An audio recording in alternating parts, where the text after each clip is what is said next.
عليكم. معايا غادي نتكلم معكم اليوم على السردين بالزيتون والحامض. عندي السردين ديالو لقيتوه وغادي نطحنو ان شاء الله. غادي ندير معاه بصله والثومه وغادي نضيف معاه الربيع، ندير له الطحن هنا. غادي نضيف معاه العنايه. انا عندي التوابل، عندي التحميره والبصل وسكين هذا الخرطوم والطماطم والزعفران. غادي نخلط هاد المقادير كاملين باش نخليهم باش نديرهم قلق.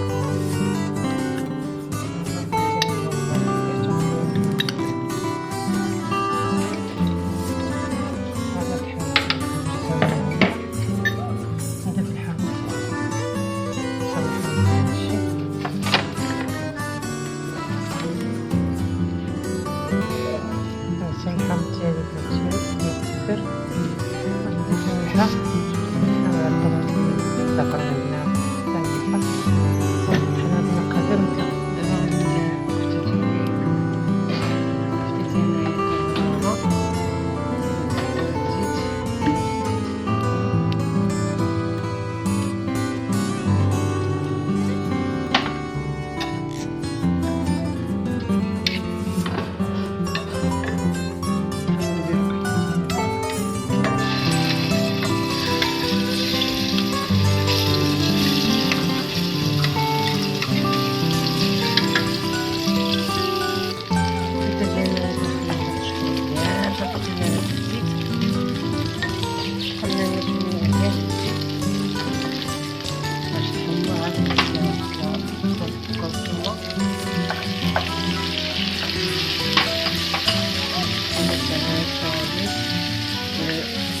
الطنجبيل، الخرطوم، التحميرة، الطماطم الزعفران الفوق، وزيت الكمون.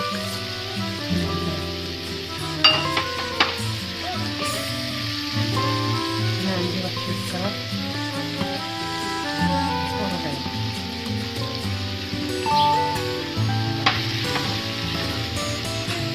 هكا راح مزيان كيما الزيت عاد الشاطئ.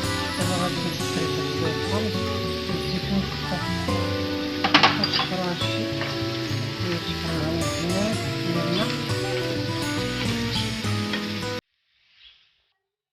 الوراد ديالنا وجدو، يجيو زوينين، يجيو رائعين مشحرين بلا مطيشه ولا ديرهم غير بالبصيله والتويمه والزيتون والحامض.